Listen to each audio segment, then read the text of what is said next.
Hello everyone.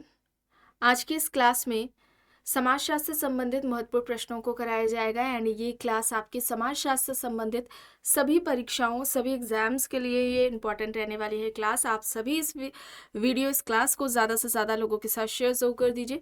देखिए यहाँ पर एक इन्फॉर्मेशन है आप सभी के लिए, समाजशास्त्र से संबंधित सभी परीक्षाओं के लिए यहाँ पर प्रैक्टिस सेट एंड सोशोलॉजी के नोट्स PDF फॉर्मेट में प्रोवाइड कराए जा रहे हैं। इससे संबंधित जानकारी के लिए यहाँ पर एक व्हाट्सएप नंबर दिया गया है 790-555-3851।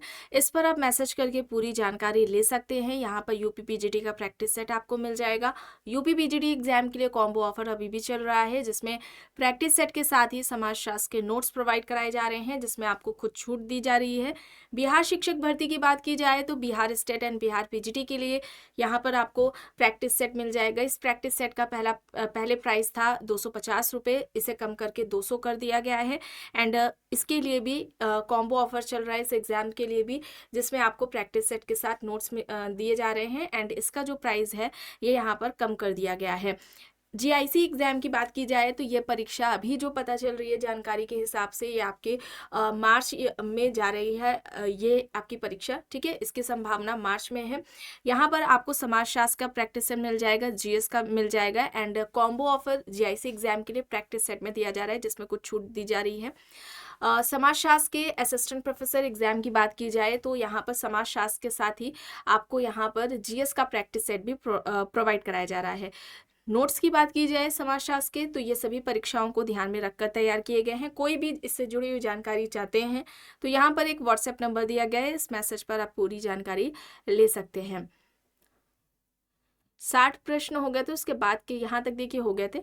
चलिए यहाँ से शुरू करना है। देखिए प्रश्न है, किसने भौगोलिक वातावरण एवं संस्कृति के आधार पर समुदाय को परिभाषित किया? मैकेवर, लुमले, किम्बॉल यंग, माइकल यंग यहाँ पर ऑप्शंस हैं। इसमें से किसने भौगोलिक वातावरण एवं संस्कृति के आधार पर समुदाय को परिभाषित किया है?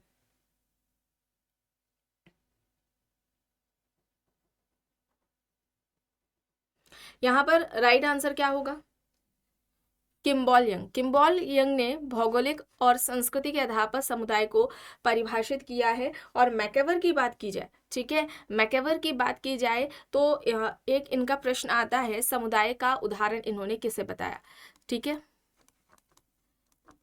समुदाय का उदाहरण, तो समुदाय का उदाहरण ये किसको बताते हैं? विहार को बताते हैं, आश्रम को बताते हैं और जेल को बताते हैं।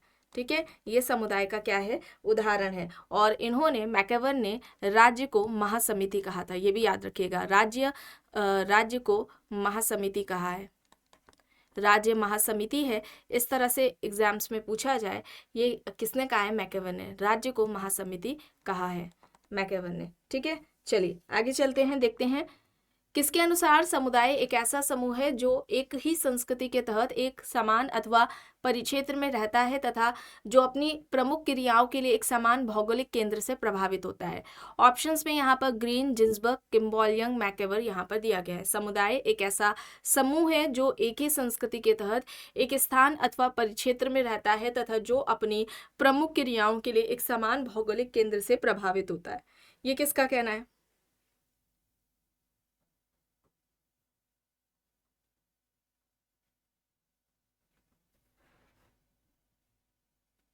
यहाँ पर किम्बॉल यंग होगा। ठीक है, किम्बॉल यंग होगा। भौगोलिक और संस्कृति के आधार पर इन्होंने समुदाय को परिभाषित किया था। जिन्सबर्ग ने क्या कहा था? समुदाय को समान जीवन व्यतीत करने वाले, ठीक है, सामान्य जीवन व्यतीत करने वाला व्यक्तियों का समूह।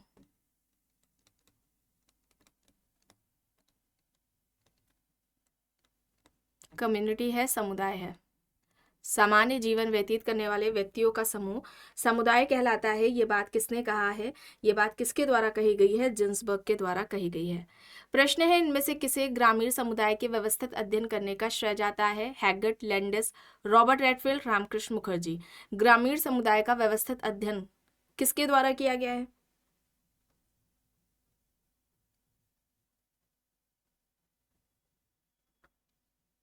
यहाँ पर राइट क्या होगा? रॉबर्ट रेडफील्ड, ठीक है, रॉबर्ट रेडफील्ड होगा, ऑप्शन सी यहाँ पर राइट हो जाएगा।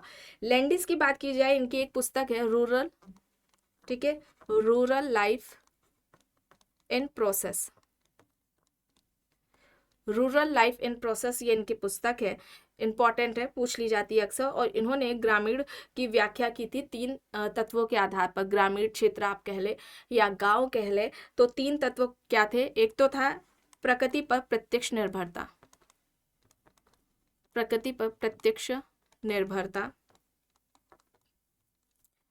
सीमित आकार होता है,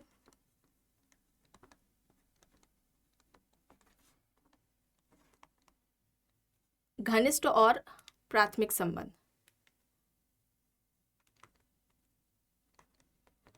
घनिष्ठ व प्राथमिक संबंध, ठीक है। तो ये क्या है? विशेषता है, ये 3 तत्व हैं जिसके आधार पर लैंडिस ने ग्रामीण यानी कि गांव की अगर हम बात करें या ग्रामीण क्षेत्र की बात करें, तो इन 3 तत्वों के आधार पर इन्होंने उसको परिभाषित किया है। ग्रामीण एक ऐसा क्षेत्र है जिसके निवासी या वहाँ के रहने वाले लोग प्रत्यक्ष रूप से प्रकृति पर निर्भर होते हैं और इनका आकार सीमित होता है, इनके बीच में घनिष्ठ व प्राथमिक संबंध पाए जाते हैं। तो इस तरह से इस तरह क्षेत्र को या हम कहें इस तरह के व्यक्तियों के क्षेत्र को इन्होंने क्या कहा? ग्रामीण कहा है लैंडिस ने। चलिए अब यहाँ पर देखिए, एक समूह के रूप में जनजाति किसके अधिक समीप है? जाति, समिति, वर्ग, समुदाय, यहाँ पर विकल्प है। एक समूह के रूप में जनजाति इनमें से दिए गए विकल्प में से किसके सबसे अधिक समीप है? या हम क्या कह सकते हैं इसे, ये किसके समीप है अधिक? देखिए यहाँ पर ऑप्शंस में जाति, समिति, वर्ग, समुदाय दिया गया है। यहाँ पर क्या होगा? कम्युनिटी होगा, ठीक है, कम्युनिटी होगा, समुदाय होगा, ऑप्शन डी यहाँ पर राइट आंसर हो जाएगा। प्रश्न है, समुदाय एक ऐसा सामाजिक समूह है जिसमें कुछ मात्रा में हम की भावना पाई जाती है तथा जो किसी विशिष्ट क्षेत्र में निवास करता है, या किसका तर्क है? लुनबर्ग, ऑगबर्न एंड निमकॉफ, मैकेवर, बोगार्डस, यहाँ पर ऑप्शंस दिए गए हैं। समुदाय एक ऐसा सामाजिक समूह है जिसमें कुछ मात्रा में हम की भावना पाई जाती है तथा जो किसी विशिष्ट क्षेत्र में निवास करता है, या किसका तर्क है?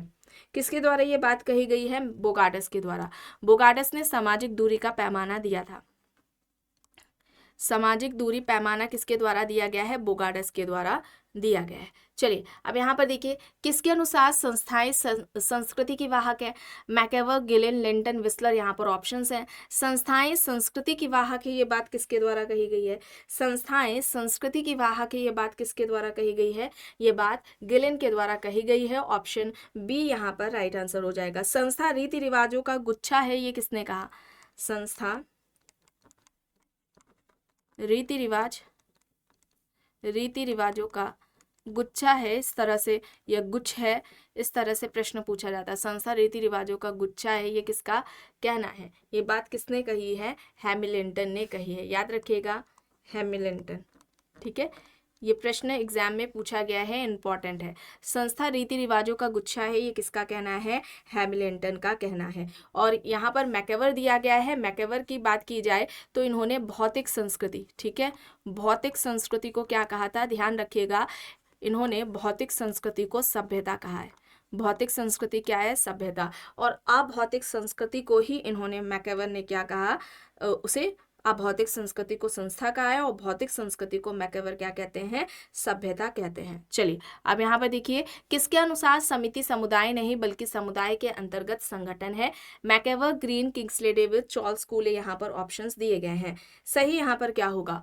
समिति समुदाय नहीं है बल्कि समुदाय के अंतर्गत एक संगठन है। ये बात किसने कही है? मैकेवर ने कही है। ऑप्शन ए यहाँ पर राइट आंसर हो जाएगा, ठीक है। और राज्य को याद रखिएगा, राज्य महासमिति है, ये किसने कहा है? राज्य को महासमिति किसने कहा है? राज्य महासमिति है, मैकेवर द्वारा ये बात कही गई है, ठीक है। व्यक्ति या फिर हम समिति के सदस्य होते हैं, संस्थाओं के सदस्य नहीं होते हैं, इस तरह से स्टेटमेंट भी, ये बात भी मैकेवर के द्वारा ही कही गई है। चलिए अब यहाँ पर देखिए, संस्था शब्द का सर्वप्रथम प्रयोग इनमें से किसके द्वारा किया गया है? गिलेन, मैकेवर, समनर, स्पेंसर, यहाँ पर ऑप्शंस दिए गए हैं। चलिए बताइए, यहाँ पर संस्था शब्द का सर्वप्रथम प्रयोग इनमें से किसके द्वारा द्वारा किया गया। इससे पहले वाली क्लास में आपको बताया गया था। यहाँ पर राइट आंसर क्या होगा, स्पेंसर होगा। अच्छा, किस पुस्तक में इन्होंने संस्था की या संस्था शब्द या संस्था की अवधारणा का प्रयोग सबसे पहले किया है? तो इनकी पुस्तक का नाम क्या है, फर्स्ट प्रिंसिपल्स है। ठीक है, फर्स्ट प्रिंसिपल्स में इन्होंने संस्था शब्द का प्रयोग सबसे पहले किया था। समनर की बात करें तो ये संस्था के विकास या संस्था के उद्विकास की बात करते हैं। ठीक है, ये इनका कॉन्सेप्ट भी समनर के का पूछा जाता है। इसके अलावा अगर हम बात करते हैं समग्र संस्था, समग्र संस्था की अवधारणा किसने दी है? समग्र संस्था की अवधारणा किसने दी है? गॉफमैन ने दी है। समग्र संस्था की अवधारणा किसकी हो जाएगी? टोटल इंस्टीट्यूशन का कॉन्सेप्ट गॉफमैन का हो जाएगा। और इसके अलावा अगर हम बात करते हैं संस्थाकरण की, ठीक है, संस्थाकरण की, और अगर हम बात करें द्वितीयक संस्था की, संस्थाकरण और द्वितीयक संस्था, ये कॉन्सेप्ट किसके द्वारा दिया गया है? ये दोनों ही कॉन्सेप्ट किसका है? पार्सन्स का है। ठीक है, ध्यान रखिएगा, द्वितीयक संस्था और संस्थाकरण की अवधारणा किसने दी है? पार्सन्स ने दी है। समग्र संस्था गॉफमैन का है। संस्था का विकास, ठीक है, संस्था का विकास ये किसने किया है? ये किसका कॉन्सेप्ट है? समनर का कॉन्सेप्ट है। सबसे पहले संस्था का प्रयोग, संस्था का सर्वप्रथम प्रयोग किसने किया? स्पेंसर ने, फर्स्ट प्रिंसिपल में। ठीक है, फर्स्ट प्रिंसिपल अपनी इस पुस्तक में किया है। ठीक है, यहाँ पर विकल्प डी होगा सही। चलिए अब यहाँ पर देखिए, यह तर्क किसका है कि संस्था व अंग है जिसके माध्यम से समाज में कार्यों को क्रियान्वित किया जाता है। संस्था व अंग है जिसके माध्यम से समाज में कार्यों को क्रियान्वित किया जाता है। यहाँ पर ऑप्शंस में है गॉफमैन, पार्सन्स, समनर, स्पेंसर। चलिए बताएं, संस्था व अंग है जिसके माध्यम से समाज में कार्यों को क्रियान्वित किया जाता है। यहाँ पर सही क्या होगा? यहाँ पर राइट आंसर स्पेंसर होगा, ऑप्शन डी होगा यहाँ पर। ठीक है, विकल्प डी यहाँ पर राइट आंसर हो जाएगा। ठीक है, इन्होंने सामाजिक उद्विकास का सिद्धांत दिया था, सामाजिक उद्विकास का सिद्धांत दिया था। सर्वप्रथम सामाजिक संरचना की अवधारणा का प्रयोग भी इन्होंने ही किया है, या बात भी इन्होंने सामाजिक संरचना की है। समाज के दो प्रकार इन्होंने बताए थे। ठीक है, समाज के दो प्रकार बताए थे, एक तो सैनिक समाज है और दूसरा औद्योगिक समाज है। सैनिक समाज और दूसरा क्या हो जाएगा? औद्योगिक समाज है। ठीक है, ये स्पेंसर का हो गया। चलिए आगे देखते हैं प्रश्न। द्वितीयक संस्था की अवधारणा किसने दी? अभी आपको बताया, यहाँ पर ऑप्शंस में देखिए समनर, पार्सन्स, स्पेंसर, मॉर्टन दिया गया है। द्वितीयक संस्था की अवधारणा किसने दी है? स्पेंसर की बात करें तो इन्होंने सर्वप्रथम संस्था का प्रयोग,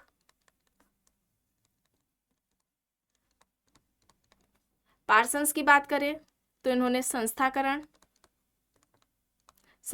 की बात की। संस्था की अगर हम समनर की बात करते हैं तो संस्था के विकास की बात इन्होंने की है। मॉर्टन की बात करें तो इन्होंने संदर्भ समूह का कॉन्सेप्ट दिया है। ठीक है, चलिए यहाँ पे बताएं, संस्थाकरण की अवधारणा किसकी? द्वितीयक संस्था की अवधारणा किसने दी है? पार्सन्स ने। और इसके अलावा द्वितीयक संस्था के साथ ही इन्होंने संस्थाकरण की भी अवधारणा दी है। ठीक है, इसे आप याद रखेंगे। और यहाँ पर अभी आपको भी बताया गया था संपूर्ण संस्था या समग्र संस्था, टोटल इंस्टीट्यूशन, ये कॉन्सेप्ट किसका है? गॉफमैन का है। ये बहुत बार एग्जाम में पूछा गया है, तो ध्यान रखेंगे इसे आप। चलिए अब यहाँ पर देखिए, एक नगर, एक कस्बा और एक गाँव उदाहरण है सामाजिक समूह, समिति, समुदाय, भौगोलिक क्षेत्र। एक नगर, एक कस्बा और एक गांव किसका उदाहरण है? क्या कहा जाएगा इसे?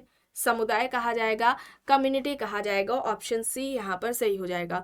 प्रश्न है, ग्रामीण समुदाय का तत्व निम्न में से कौन सा नहीं है? हम की भावना, सांस्कृतिक विविधता, क्षेत्र, आत्मनिर्भरता। यहाँ पर ऑप्शंस है। ग्रामीण समुदाय का तत्व निम्न में से कौन सा नहीं है? सही क्या होगा?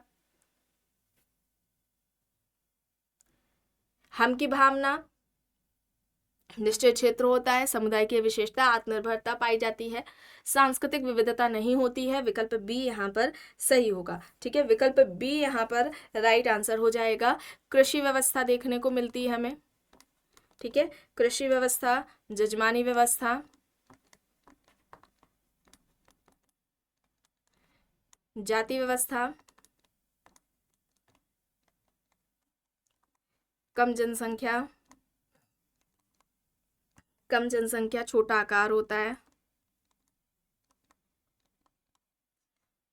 जीवन यापन प्रकृति पर होता है।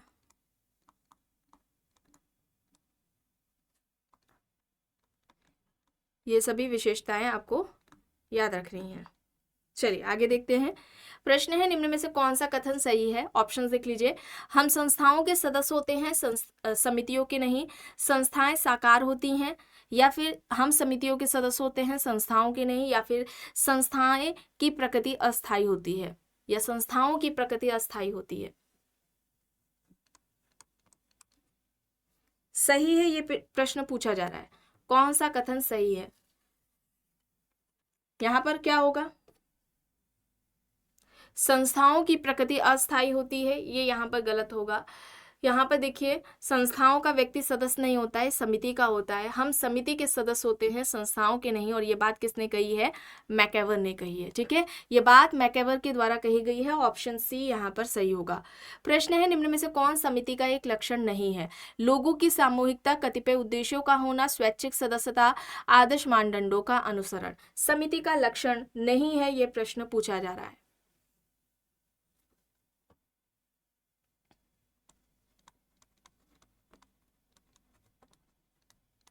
बताएं आप।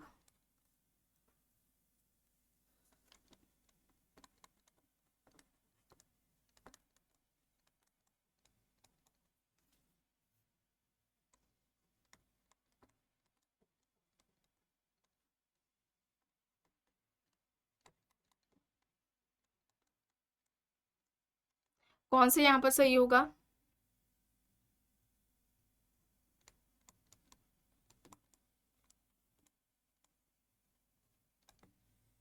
यहाँ पर क्या होगा? आदर्श मानदंडों का अनुसरण होगा। ऑप्शन डी यहाँ पर राइट होगा। ठीक है, विचार पूर्वक इसकी स्थापना की जाती है। व्यक्तियों का समूह है, तो व्यक्तियों का समूह होगा तो इसका स्वरूप मूर्त हो जाएगा।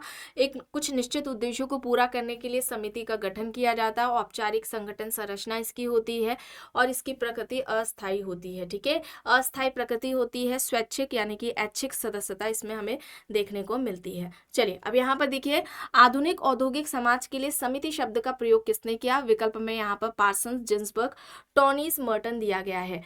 आधुनिक औद्योगिक समाज के लिए समिति शब्द का प्रयोग किसने किया?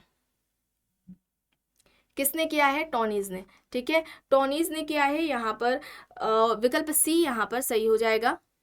प्रश्न है, किसने कहा कि समिति सदस्यता इंगित करती है संस्था सेवा की विधि या साधन को?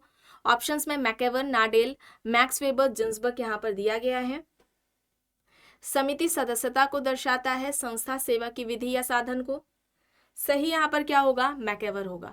ठीक है, मैकेवर होगा। ऑप्शन ए यहाँ पर राइट आंसर हो जाएगा। नाडेल की अगर हम बात करते हैं, भूमिका जाल का कॉन्सेप्ट इनका है। रोल नेटवर्क का जो कॉन्सेप्ट है, अवधारणा है, ये नाडेल के द्वारा दी गई है। इसके अलावा अगर हम बात करते हैं संबंधात्मक भूमिका की, तो इन्होंने संबंधात्मक भूमिका की भी बात की है, और गैर संबंधात्मक भूमिका की भी बात की है। गैर संबंधात्मक भूमिका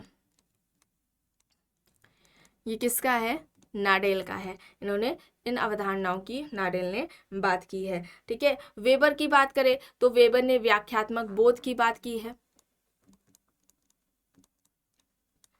व्याख्यात्मक बोध की बात की है। ठीक है, सामाजिक क्रिया के 4 प्रकार इन्होंने बताए थे। सोशल एक्शन की भी इन्होंने बात की है। शक्ति व सत्ता की बात की है। ठीक है, चलिए आगे देख लेते हैं। प्रश्न है, इनमें से कौन सा सही है? ऑप्शन देखिए, समिति विशेष हितों की पूर्ति करने के लिए मनुष्यों का एक संगठन है, जबकि अन्य हितों की पूर्ति के लिए निर्मित नियमों की व्यवस्था। समितियों की अपेक्षा यहाँ पर संस्थाएं होंगे। ठीक है, जबकि संस्था उन हितों की पूर्ति के लिए निर्मित नियमों की व्यवस्था है। ऑप्शन बी है, समितियों की अपेक्षा संस्थाएं अपेक्षाकृत अधिक स्थायी होती हैं। ऑप्शन सी है, समिति मूर्त है जबकि संस्था अमूर्त होती है। या फिर ऑप्शन डी, उपरोक्त सभी यहाँ पर सही है। सही यहाँ पर बताना है। समिति विशेष हितों को पूरा करने के लिए मनुष्यों का संगठन है और संस्था उन हितों को पूरा करने के लिए नियमों की व्यवस्था। ये बिल्कुल बात सही है। समितियों की अपेक्षा संस्थाएं स्थायी होती हैं। समिति मूर्त है, संस्था अमूर्त है। ये यहाँ पर सभी सही होगा। ठीक है, सारे सही हैं। ऑप्शन डी यहाँ पर राइट होगा। अब यहाँ पर प्रश्न देखिए, निम्न में से कौन सी समिति है? दहेज प्रथा, श्रमिक संघ, विवाह, नातेदारी। समिति की बात हो रही है तो यहाँ पर क्या हो जाएगा? श्रमिक संघ हो जाएगा। बी यहाँ पर सही होगा। प्रश्न है, यह तर्क किसका है कि किसी एक हित या कुछ हितों की प्राप्ति के लिए निर्मित संगठन समिति है? ऑप्शंस देख लीजिए, ग्रीन, ब्लूमर, मैकेवर एंड पेज, बोटोमोर। किसी एक हित या कुछ हितों की प्राप्ति के लिए निर्मित संगठन समिति कहलाता है। व्यक्तियों का एक ऐसा समूह जो कुछ उद्देश्य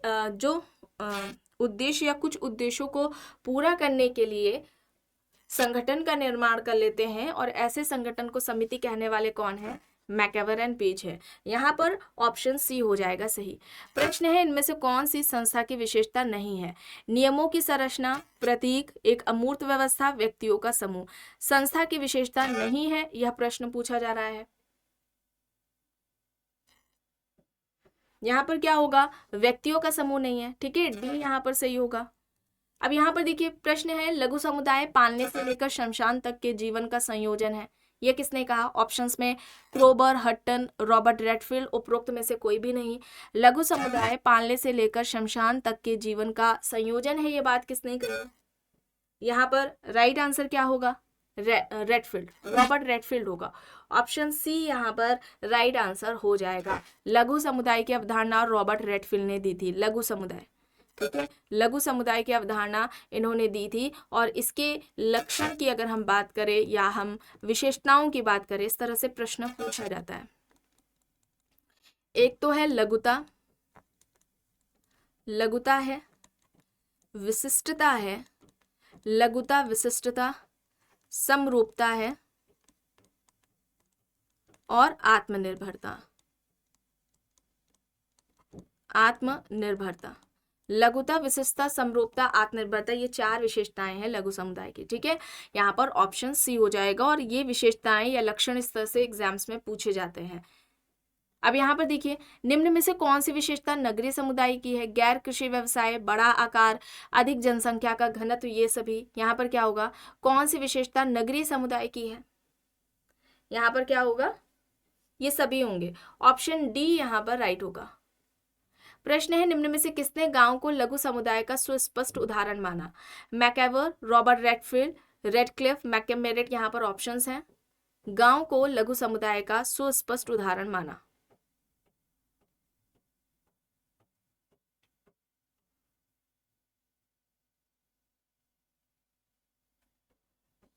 रॉबर्ट रेडफील्ड ने। ठीक है, बी यहाँ पर राइट होगा। गांव को इन्होंने लघु समुदाय का उदाहरण माना था। विकल्प बी यहाँ पर सही हो जाएगा। प्रश्न है, गॉफमैन के अनुसार शरण स्थल किसका उदाहरण है? ऑप्शंस देख लीजिए, सामाजिक व्यवस्था का, अस्पताल का, पूर्ण संस्था या फिर परंपरागत परिवार का। शरण स्थल किसका उदाहरण है? संपूर्ण संस्था का, टोटल इंस्टीट्यूशन का। इसके अलावा इन्होंने जेल को और आश्रम व्यवस्था को भी माना। जेल और आश्रम व्यवस्था को भी संपूर्ण संस्था का उदाहरण इन्होंने माना था। ठीक है, आश्रम व्यवस्था है, पागल खाना है ना। चलिए आगे देखिए, प्रश्न है, निम्न में से किस में सदस्यता नहीं होती? संस्था, समिति, समुदाय, सामाजिक समूह।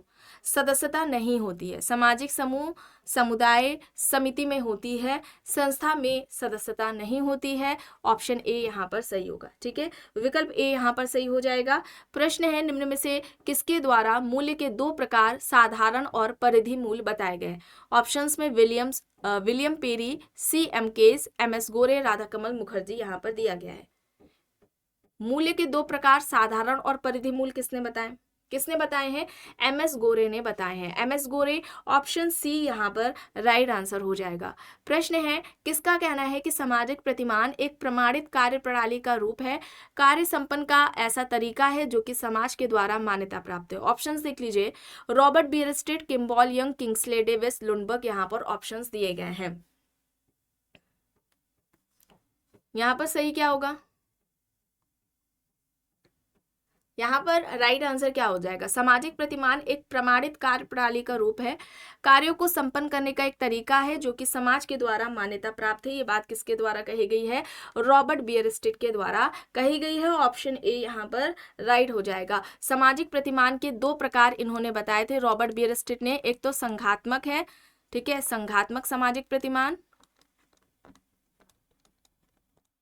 और दूसरा क्या हो जाएगा? संघात्मक, और दूसरा हो जाएगा सामुदायिक, सामुदायिक सामाजिक प्रतिमान। चलिए अब यहां पर देखिए प्रश्न है, किसने समस्त सामाजिक आदर्श नियमों को 3 कोटियों, जनरीतियां, रूढ़ियां और कानून में विभाजित किया? समना, मैकेवर, पेज, किंग्सले डेविस, बियरस्टेट। यहाँ पर ऑप्शंस हैं। सामाजिक आदर्श नियमों को 3 कोटियों, जनरीतियां, रूढ़ियां और कानून में किसने विभाजित किया है? रॉबर्ट बियरस्टेट ने। रॉबर्ट बियरस्टेट, ऑप्शन डी यहाँ पर राइट हो जाएगा। युग्मीय, ठीक है, युग्मीय परिस्थिति की अवधारणा इनके द्वारा दी गई है। प्रश्न है, सामाजिक मूल्यों की अवधारणा किसने विकसित की? Merton, Parsons, Woods, Radhakamal Mukherjee. Options है। सही यहाँ पर क्या हो जाएगा?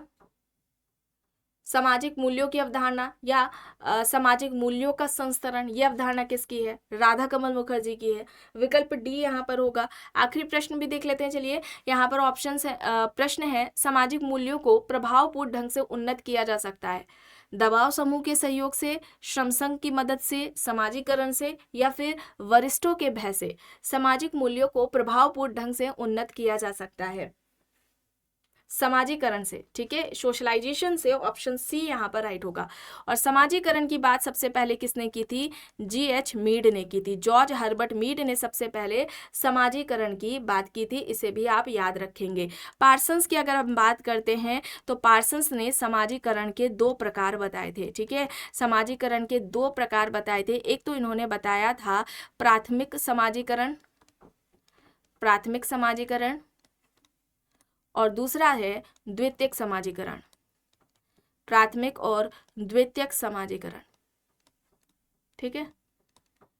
यहाँ पर क्या हो जाएगा? सोशलाइजेशन होगा, ऑप्शन सी होगा, ठीक है। तो आज की इस क्लास में बस इतना ही। आई होप ये आपको पसंद आई होगी। अगर पसंद आई है तो प्लीज़ लाइक करिएगा, कमेंट करके ज़रूर बताइएगा। चैनल पर अगर आप नए हैं तो चैनल को भी ज़रूर सब्सक्राइब कर लीजिएगा।